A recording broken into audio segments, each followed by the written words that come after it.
President Cyril Ramaphosa has warned Afriforum against creating divisions in the country by seeking intervention from the United States government on South African policies. He said this while he was speaking on the sidelines of the Education Lekgotla in Boksburg, Johannesburg.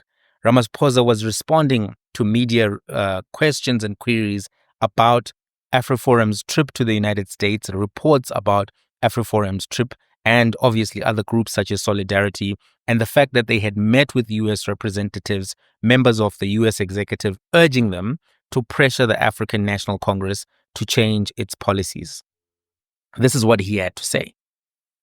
I would say that we need to be sending a clear message to them that as far as we are concerned, as proud South Africans, we prefer that we should all stay here and solve our problems.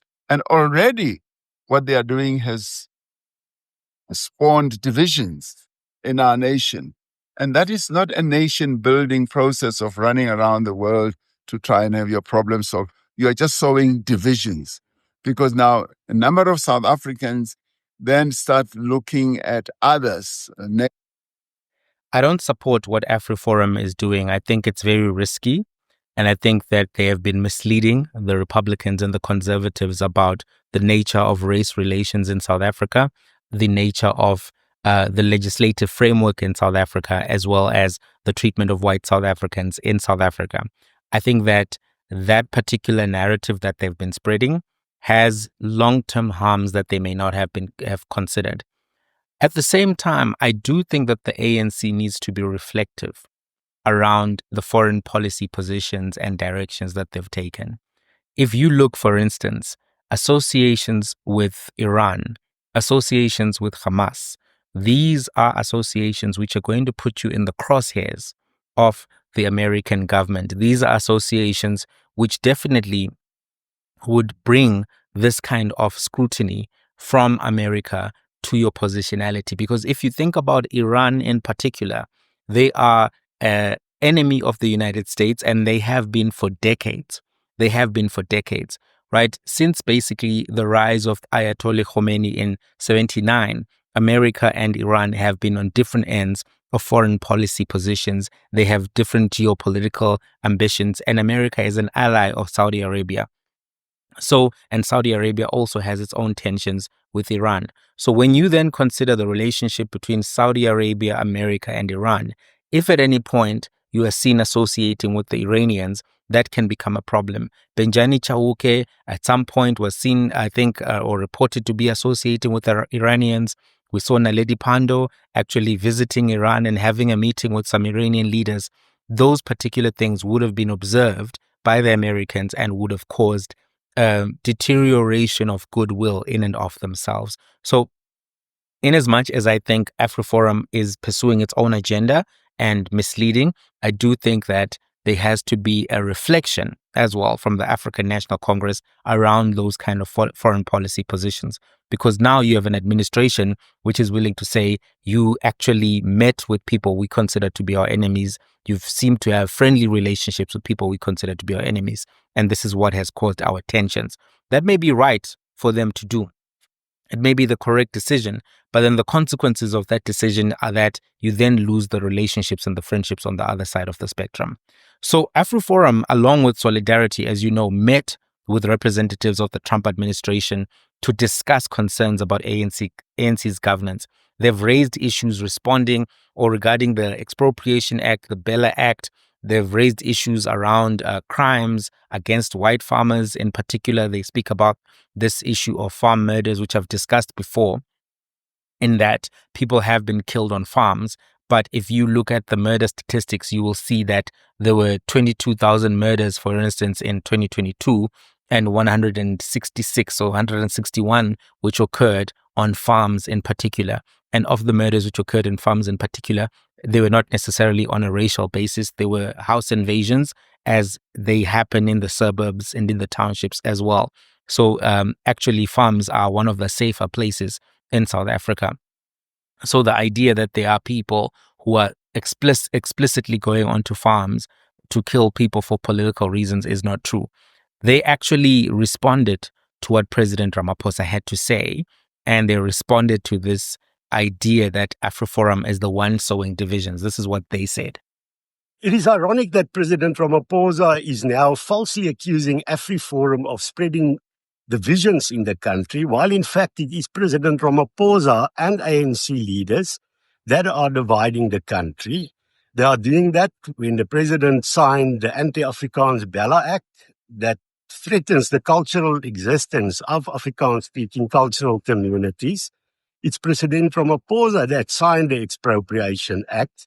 It's President Ramaphosa that refuses to condemn slogans such as "Kill the Boer." It's President Ramaphosa that denies the existence of farm murders. It's also President Ramaphosa that ignores letters from Afriforum Solidarity and the Solidarity Movement that is written to him. It's President Ramaphosa that openly refuses to engage with us.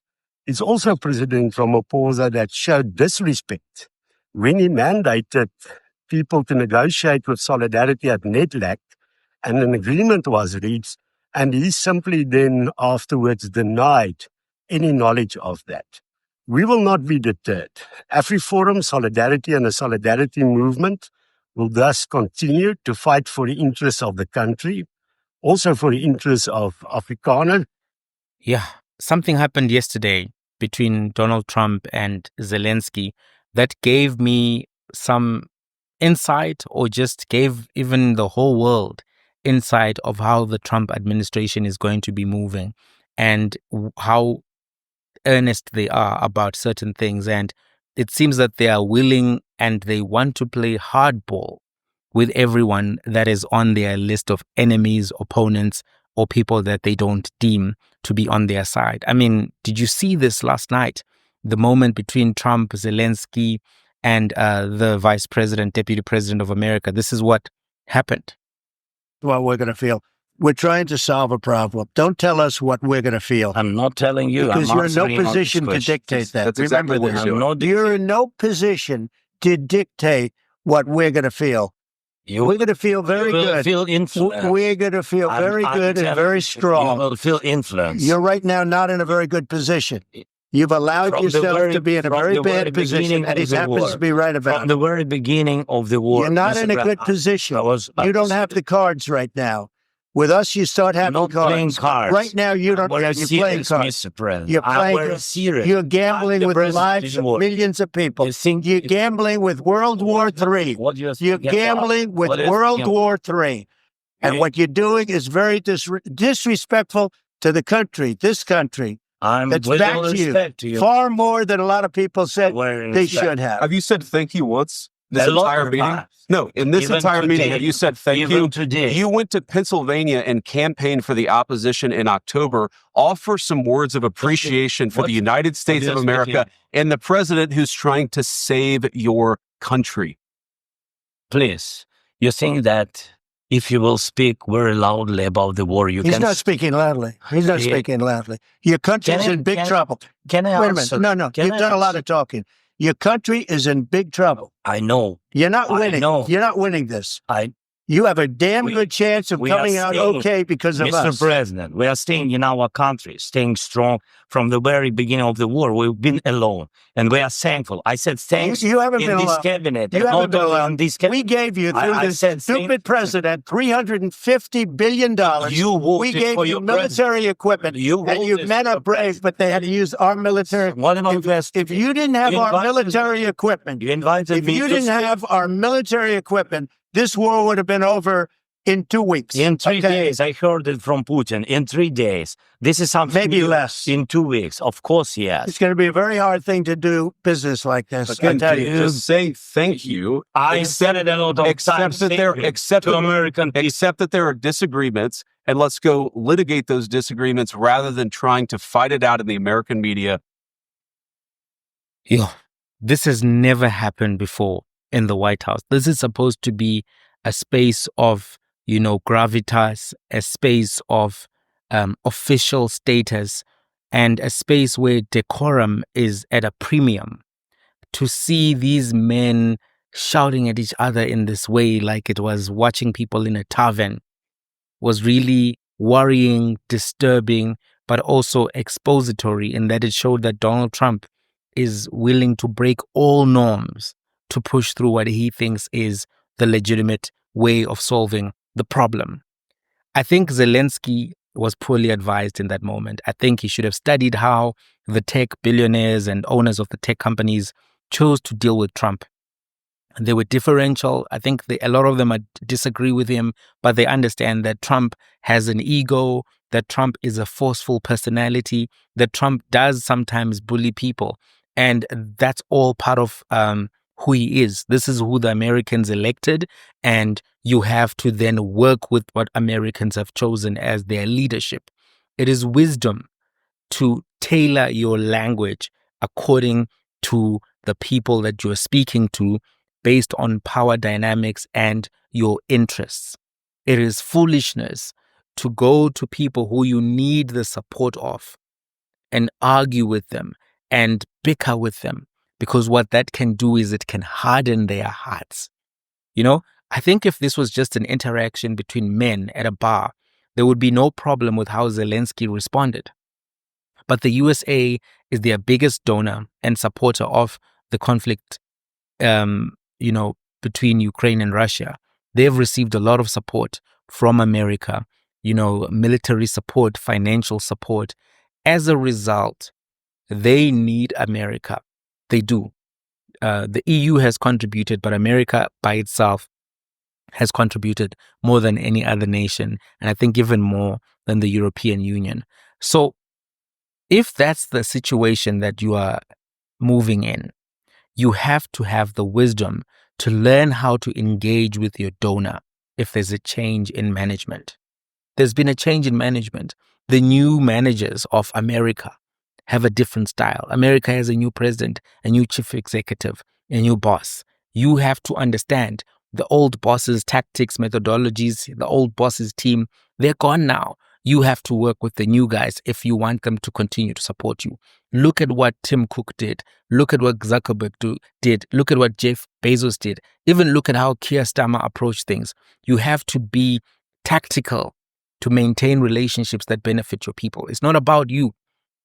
Even if your ego is bruised, the power dynamics in that conversation, yes, you are president of a country, but your country relies on their support to continue executing its priorities, to continue defending itself, to continue defending democracy. If those things genuinely matter to you, then you have to know how to manage the people that you're going to be dealing with.